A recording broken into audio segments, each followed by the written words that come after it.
Welcome back to We Want Picks. I'm Artem Ume, and in this video I'm going to be going over PFL 4 regular season with you guys, and it is going to be starting on Thursday at 6:30 p.m. Eastern Time. PFL have kind of been all over the place with their timings and when they're going to be scheduling things, but it should be the prelims on ESPN Plus and the US broadcast main card at ESPN, and it will be on the Thursday. It's definitely worth noting it's on a Thursday, not a Friday, like they have done in the past.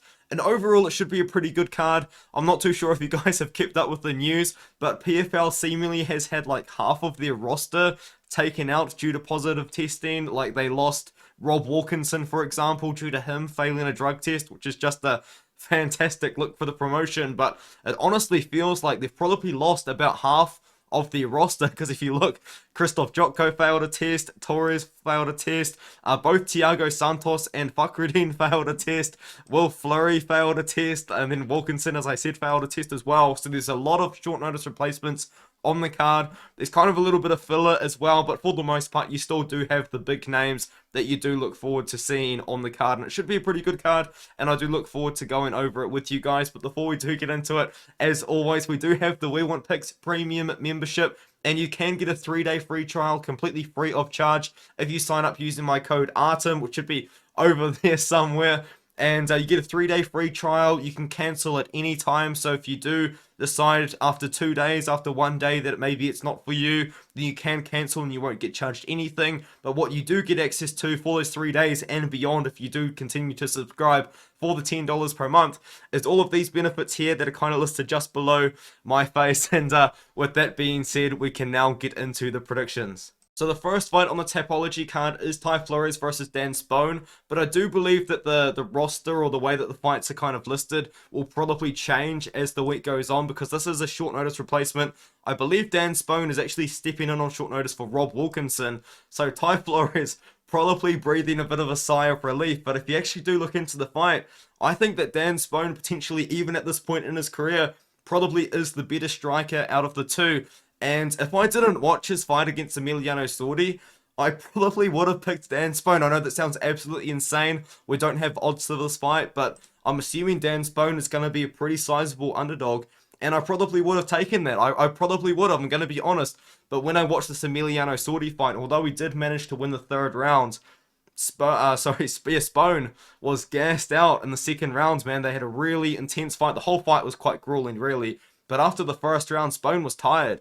And Sordi's not really a guy that's known for great cardio either. And Sordi was kind of able to show that he had the better cardio in the fight. And Spohn really took that second round off, man. He was gassed out. And then he really did manage to have a lot of success in the third. And he did win that round to win the fight, because the 9 round was in the first round. But if you go over Ty Flores, you guys know I don't rate Ty Flores too highly. I don't really know how to feel about him. He seemingly is a wrestler. He doesn't seem to be the best striker. I watched this fight against Ryan Parker, and Ryan Parker, he hit him with a couple of good shots, man. He really did, and he's 5-4, so he's not like, doesn't have the best record in the world, really. And he really was able to tag Ty Flores at least a couple of times in that fight. Now, Ryan Parker did end up gassing out from Ty Flores, taking him down and working against the cage, but you know, it's still concerning things to see, and that's why I did pick Delan Monte to beat him. But Ty Flores ultimately was able to kind of initiate his wrestling, work his game, clinch up against the cage, get takedowns if he needed to. His shorts were falling down half the fight, which just kind of made the fight a lot less interesting for me personally. But yeah, I think Ty Flores wins. It's not a confident pick. I recommend you stay away from this fight. I think you should not bet this fight. Unless Dan Spohn's like an insane underdog, maybe you could bet that, but it's probably not really under my recommendation. I'm going to pick Ty Flores' decision because I have seen Dan Spohn have pretty bad takedown defense in the past. I mean, Marthin Hamlet took him down, controlled him for the entire first round, and then subbed him immediately into the second round. Sordi was able to have success in the grappling. I didn't actually find this Daquan Townsend fight, but I mean, that's actually the only win that he's had in a long time, so I was actually only watching losses of Dan Spohn, but Dan Spohn wasn't looking too bad in a lot of these losses. I do think he probably will be the better striker in the matchup, but short notice, Dan Spohn, questionable cardio from the Sordi fight. I'm going to go with Ty Flores to kind of grind out at a very boring decision, grinding up against the cage and the clinch, getting takedowns in control. There's no odds out for this fight. I don't think it's going to be that great. I think you should stay away from it money-wise. You should probably stay away from this fight money-wise as well. It is a 2-0 prospect in Alexei Pergande taking on Akeem Bashir. And I couldn't find too much on Akeem Bashir's MMA career. I did find out that he's like part of like an IKF World Muay Thai Championship. I don't know if that's like a really high level Muay Thai, but it does seem like he has got a lot of Muay Thai experience, and it has actually progressed quite well over to an MMA career, where he did manage to go 7-3 as an amateur, and then he managed to go 3-1 as a pro, which is where we are now, taking on Alexei Pergande, which kind of seems like a guy that PFL's trying to build up as like one of their own prospects, kind of like PFL, so kind of like Bellator does, where they take debuting guys and just build them up in their promotion. Seems like PFL's trying to do the same thing. Alexei Pergande, I do rate the haircut that he's got. I mean, when he was about my age, so a couple of years younger than he is now, he was rocking a mullet. You guys know I love a good mullet. But I don't know if Pergande still got the mullet. If he does have the mullet, he probably does win the fight. But in all seriousness though, he seems to be a wrestler and he seems to be a grappler. And when he does wrestle, he doesn't seem to be the most offensive grappler. He seems to be very position over submission. But when he is on top, he is still working for the submissions as well. He likes to be on top and he likes to control his fights.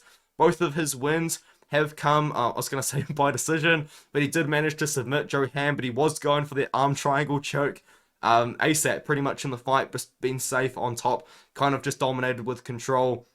And that's probably what he's going to do here. He's taking on a Muay Thai striker. I think Pergande's going to get him down. I think Pergande's going to wrestle probably ASAP. And I think he's probably going to win by submission or decision. So I've got Pergande in this matchup. He's actually a massive favorite as well. Minus 325. Do you really want to be laying that kind of money down on Pergande? Probably not. I think there's better picks on the card, personally. Abby Montes taking on Brandy Hester. Brandy Hester, she has got no MMA fights as an amateur or a pro. And I did check, she's got nothing. This is like her first MMA fight, but I did look into it. She's also got a Muay Thai background. But once again, I couldn't find too much. Like, I just found this really long article. If you search Brandy Hester, you'll find it too. That's kind of like the extent of where my research really went. And it seems like she's been training Muay Thai for a long time, and she's been training MMA for a few years. I don't know how old she is, but I'm assuming she's going to be somewhat old, because I read somewhere as well that she started Muay Thai in like 2008. So that's a long time ago, so she could be mid-30s or so when she's taking on the 23-year-old up-and-coming PFL prospect in Abby Montes, who was just thrown in the deep end. She really was. You know, she went on a 3-fight win streak to start off her career, which is great. She fought Clarissa Shields. She probably did win that fight. I mean, she took down Clarissa Shields. It was somewhat close, but, you know, she managed to wrestle Clarissa Shields. And then she fought Elena Kolesnik, who was a pretty good fighter. Oh, I believe she actually recently beat Aspen Ladd. Elena Kolesnik did. So, you know, that's the kind of level of competition she just lost to then. And then Marina Moknatina, a former Sambo European champion, I believe at one point a Sambo world champion. She just got thrown in the deep end. And now she's taking on a debuting fighter who I know nothing about, who most people know absolutely nothing about. All I know is that she's got a Muay Thai background. That is it. And I'm picking Abby Montes for that reason. I think she can out-wrestle Brandy Hester in this fight. She probably should be able to win a decision. It depends on how good Brandy Hester's training is, though, because we're talking about a girl that genuinely does have high-level experience, and those two losses were split decisions, two great fighters. Marina Moknatina is a great fighter. Elena Kolesnik is a great fighter. So, who really knows? Maybe Abby Montes can potentially find a finish, but the odds for this fight are, they're quite crazy. Abby Montes is sitting at about minus 450. Once again, do you want to play that kind of money? Probably not, but she probably should win, and she is my pick in this fight as well. So the next fight on the card is Taylor Johnson taking on Andrew Sanchez at light heavyweight, and I am going to pick Andrew Sanchez in this matchup. He's a very slight favorite, only sitting at minus 150 right now.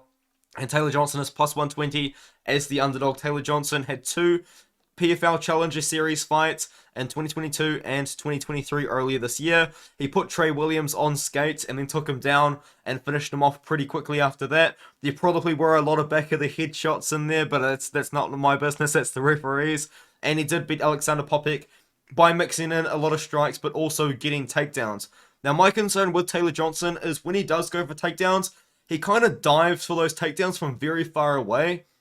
and they can get defended, not super easily, but they can be defended. And I feel like Andrew Sanchez probably does have the skill set to defend the takedowns of Taylor Johnson and keep the fight on the feet if he wants it to be there. But that's also the key.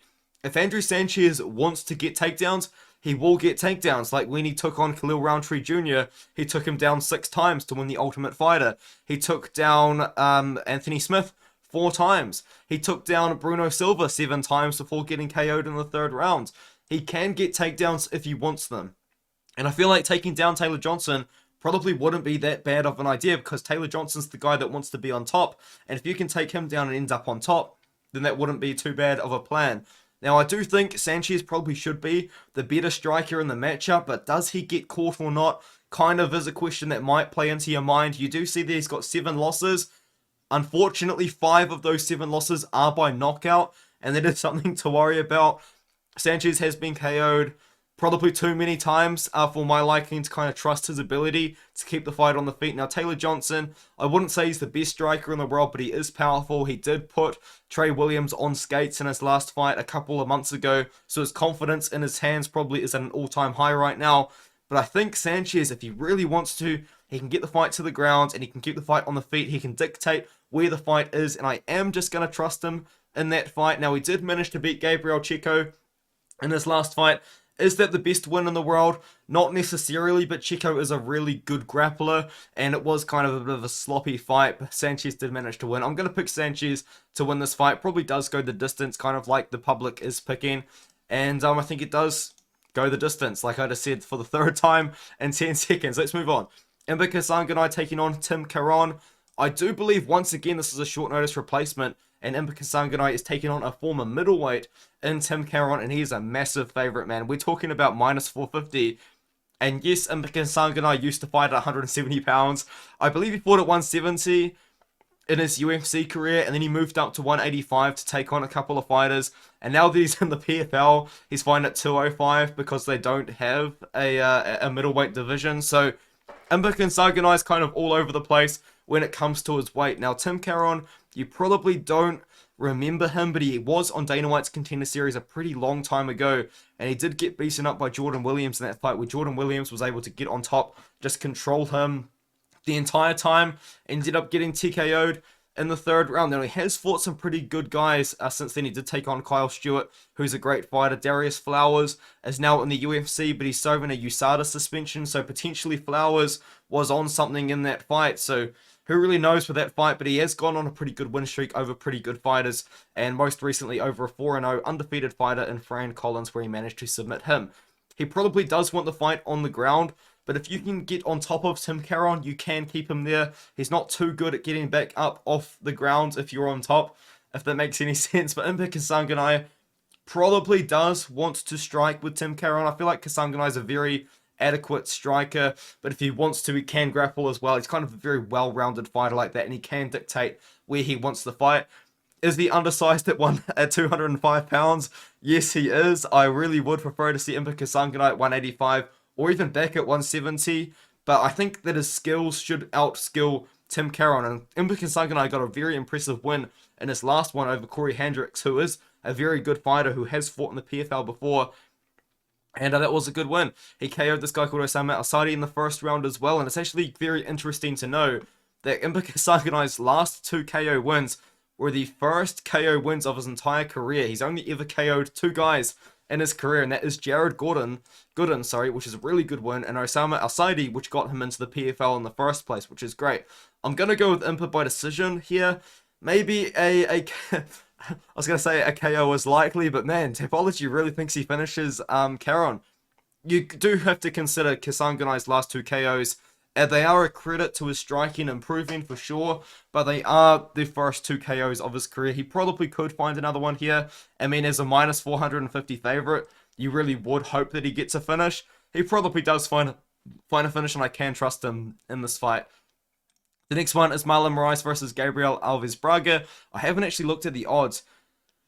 Oh, wow. That's really sad for Marlon Moraes. I don't know if you guys can see that. But if you do look, Marlon Moraes is plus 300 and Gabriel Alves Braga is minus 400. That's just a really big kind of sign of how the public and how the odds makers feel about Marlon Moraes' career at the moment, and that is honestly really sad. It actually really is. And I,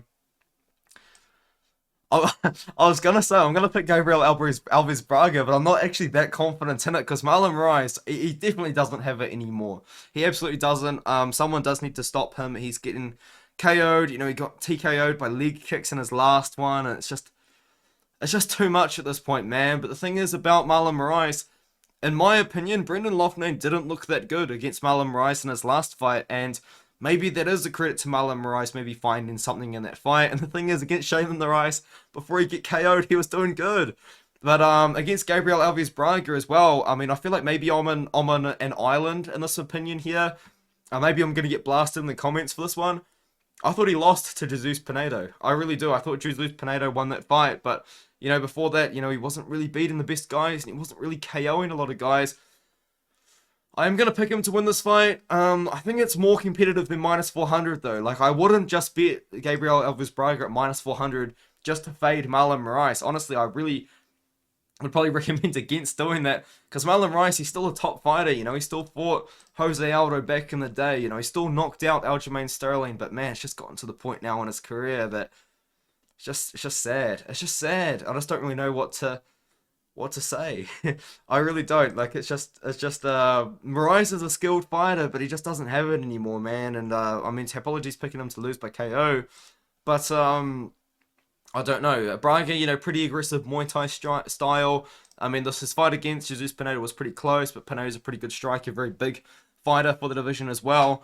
And I feel like maybe if Gabriel Alves Braga can beat Marlon Moraes, it really would be a pretty good feather in his cap, a pretty good name to put on his career. You know what I mean? He's only 25 years old, taking on a guy like Marlon Moraes who really has seen the highest of the highs. But now he's kind of seen the lowest of the lows. I'm not going to dwell on Marlon Moraes' career for too long. I know that was a really bad breakdown of the fight, but I feel like a lot of people are kind of unanimous in that feeling of, come on, Marlon, like, it's just too much, man. It's just too much at this point. But yeah, he just doesn't have it anymore, man. Maybe he can find something, but I'm not going to believe in Marlon Moraes just to believe in Marlon Moraes. You know, he's got to show me something. And with that being said, Chris Wade taking on Ryoji Kudo. I looked like an idiot in his last fight. Chris Wade, you know, he got dominated by Bubba Jenkins, and I picked Chris Wade to win that fight, and Bubba Jenkins really went up there and dominated Chris Wade, and Chris Wade kind of I don't know, it's interesting because they have fought in the past, and I believe Chris Wade, sorry guys, got the better of Bubba Jenkins in that fight, and it was actually a rematch. Yes, he did. Yes, he did. He won by decision a while ago, and then they rematched. They're probably going to do the trilogy if Chris Wade gets past Ryoji Kudo. And with that being said, I do think Chris Wade gets past Ryoji Kudo. Unfortunately for Ryoji Kudo and myself, if you guys don't know, I'm a big fan of Keisuke Sasu. That loss to Keisuke Sasu has not aged very well, like whatsoever. Keisuke Sasu's lost in a row to UFC twice. It's hurt my feelings because I am a big fan of Keisuke Sasu, but, you know, he went out there against Brendan Loughnane. Some people thought that he could have even won that fight. You know, he went out there, went to war with Loughnane, had a good striking performance, beat Alejandro Flores by KO, which is a great win, and then he got submitted and taken down by Bubba Jenkins. Got beaten up on the ground by Movlid Kabuliev, who just can't finish anyone to save himself. But I think in this matchup, Chris Wade, he's got a very obvious path to victory if he wants to use it. And he is a very big favourite because of it. He's minus 280 to Ryoji Kudo is plus 220. Now, Ryoji Kudo, as I kind of hinted, he's very dangerous on the feet. Very entertaining fighter to watch when the fight is on the feet. And Chris Wade, you know, he's a very well-rounded fighter. He's kind of got it all going for him. I did pick him to beat Bubba Jenkins because I thought he'd keep the fight on the feet and win a decision on the feet. But now I'm going to kind of pick Chris Wade to take Ryoji Kudo to the ground and to win a decision by taking Ryoji Kudo down and controlling him on the ground like we have seen many other fighters do in the PFL as of recently. Like, you know, like Brendan Loughnane fought him on the feet and it was a close fight. You know, and Chris Wade, you know, at this point in his career, he's almost 36 years old. I think he should wrestle Ryoji Kudo. I don't think he should mess around on the feet. I think he should get Ryoji Kudo down, and I'm going to trust him to do that. Now, trusting fighters to take the fight to the ground, it's another one here, Marthin Hamlet versus Sam K. I mean, I really like Sam K because of, like, kind of like what he's representing in MMA. He's representing the Pacific Islands, in MMA. Unfortunately, he hasn't really had too much success doing so, but it really is kind of cool to put spotlight on MMA to the Pacific Islands. If you guys don't know, I'm from New Zealand, so the islands are like just like north of us. And it's kind of cool that the Pacific Islands have like an international level fighter in Sam K, but it's just unfortunate for Sam K that he's not finding the most success when it comes to fighting fighters who can take him down. And if you do look through his career, kind of most of his wins kind of have come from KO, or if they've come from him being able to win the fight on the feet. He fought against Juan Adams, who had, I believe, John Jones in his corner in that fight, which was interesting. And now he's taking on Marthin Hamlet. If you guys know anything about Marthin Hamlet, he's a Greco-Roman wrestler. He will clinch you up against the cage. Sorry, because I've got a sore throat right now, so I'm breathing so heavy. He will clinch you up against the cage, and he will kind of go for those like Greco-Roman sort of style of takedowns, and he'll get you down to the ground, and he'll work from there. He did that to Muhammad Fakhreddin, who was kind of easily able to submit him, and then he did that to kind of Corey Hendricks, who was kind of able to get him down. The point that I'm trying to make is Marthin Hamlet should be pretty easy for Sam K should be pretty easy for Marthin Hamlet to take down here. Oh man, I just looked at the odds. Marthin Hamlet is minus 1,250 and Sam K is plus 850, which is interesting. But as I was saying, Sam K should be easy for Marthin Hamlet to take down. I think he should take Sam K down and win by submission, probably in the first round. Maybe in the second round, but probably in the first. If Sam K's going to win this fight, he's going to have to come out firing and knock him out in the first. That's kind of how Sam K has to win. Marthin Hamlet at minus 1250. Probably not worth a parlay piece, but if you can get props for the fight, and you can bet Marthin Hamlet submission round 1, Marthin Hamlet submission round 2, that's probably how I would play this fight. And then maybe a little sprinkle on Sam K by KO, maybe Sam K by KO round 1, but I think the value where there's like almost like a really good win to be made is Marthin Hamlet submission round 1, Marthin Hamlet submission round 2. And with that being said, we will move on to the next one. My favorite fighter, Delan Monte, who let me down against Ty Flores, but Delan Monte had a very interesting career last year. Actually, he had a lot of success. You know, he made it into the PFL, got subbed immediately by Antonio Carlos Jr., and then he just KO'd Emiliano Sordi out of nowhere. And then he got a date with Rob Wilkinson booked. And before that fight, I don't know if you guys can recall, I don't know if you guys were watching it live, that fight was delayed because there were no ambulances at the arena. So these guys were just waiting in the cage for like 10 minutes or so, waiting for an ambulance to arrive at the venue so they could fight. It was crazy. And Wilkinson ended up beating him. And then he lost to Ty Flores. And I thought he should be able to brawl with Ty Flores and beat Ty Flores. And I just don't see him being able to do that to Josh Silveira. If he couldn't brawl and beat up Ty Flores, he's not going to be able to brawl and beat up Josh Silveira. And once again, the odds, I think, reflect that. I'm trying to find the odds right now. That's really awkward. There are no odds for this fight on FightOdds.io or Best Fight Odds. So I think Josh Silveira wins. That's kind of the point that I'm trying to make. You know, he did beat Sam K recently, submitted him. You know, Sam K, poor Sam K. But, you know, before that, you know, it's just kind of too soon against Samari Akhmedov, and before that he was undefeated. I can't remember Josh Silveira's father, but he does have a father who was quite successful in MMA. I believe he maybe like owns American Top 10 or something like that, something interesting like that. So Josh Silveira is a guy to keep your eye on. But he should be able to outskill Delan Monte. He's more technical on the feet. He can wrestle, he can grapple. Delan Monte is just a brawler. That's kind of all he's got. I think Silveira probably takes him down and then manages to find a submission like ACJ was able to. But with that being said, though, Delan Monte did come up grappling. So all of a sudden he just fell in love with his hands, I guess. So that should be an interesting fight.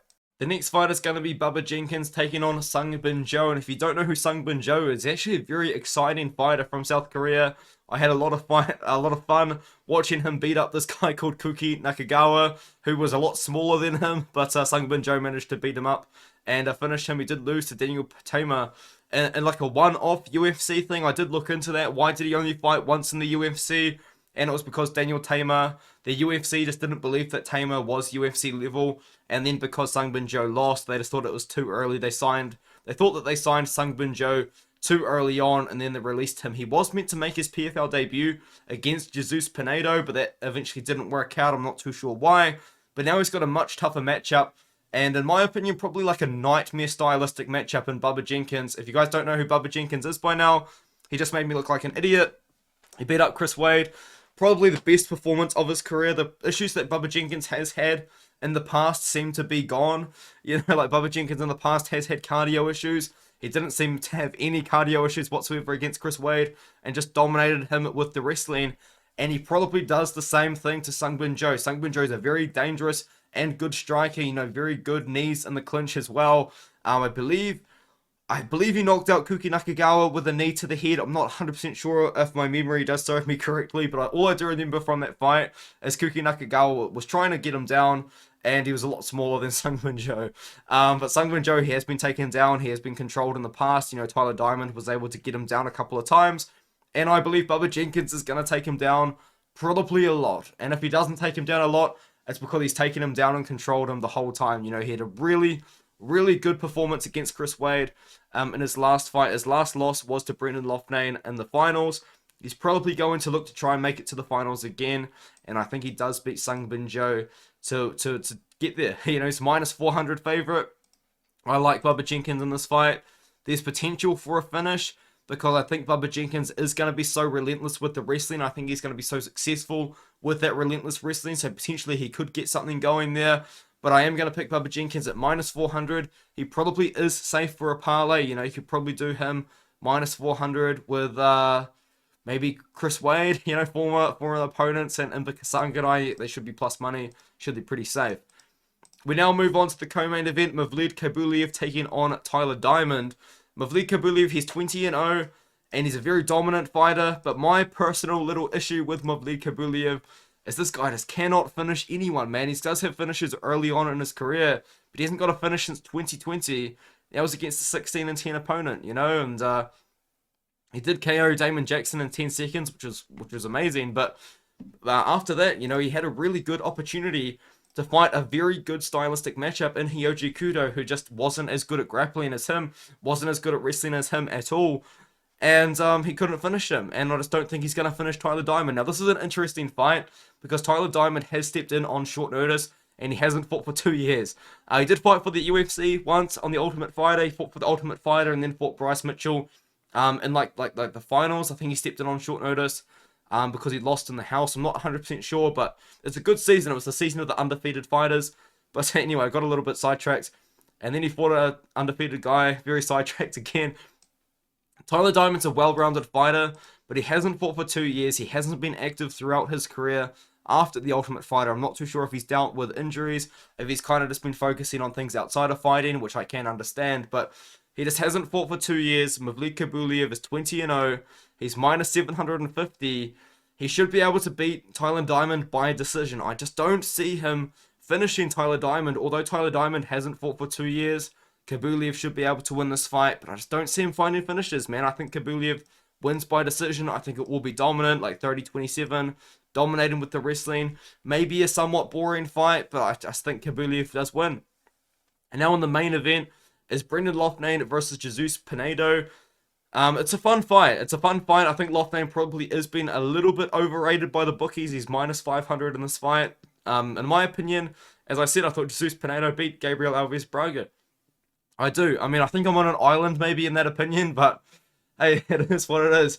Brendan Loughnane, for the most part, is a striker. Jesus Pinedo is kind of only a striker, and he's quite big for 145. You see he's at 6 foot there. He probably is 6 foot.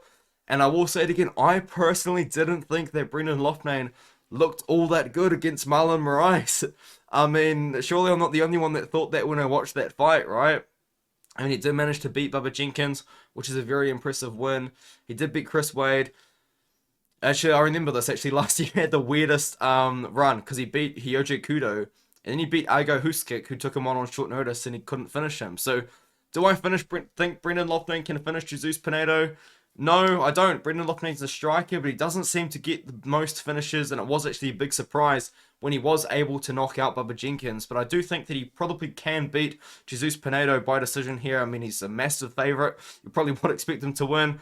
I mean, the most of the public thinks that he's going to win by knockout, but I just don't think they've watched a Brendan Loughnane fight before. Brendan Loughnane by decision is the pick. I mean, Jesus Pinedo, I mean, I talked him up a lot, haven't I? But he's, I think I'm overrating him a little bit. I'll be honest, he's kind of purely a striker. And if you do watch his regional fights, which I did do a lot before his PFL debut, he's just fighting guys that are so much smaller than him, man. Like, these guys that he's fighting are way, way, way smaller than Jesus Pinedo. Like, this guy's 6 foot at 145. And he's fighting guys that are just like 5'6", 5'5", like just really small dudes. And he's just beating them up in the first round. He did also actually have a UFC run. I probably should bring this up. Once again, he went 1-1 in the UFC, and I looked into it again, and it was for the same reason why Sungbin Joe was cut. It was because they just thought that they signed him too early on in his career. I mean, they signed him when he's like 23 years old. And you can kind of understand. But I feel like maybe Jesus Pinedo probably did deserve another opportunity. But now he's in the PFL. He's taking on the former champion. He's got an opportunity to pull off a crazy upset. But I do think Brendan Loughnane should win by decision.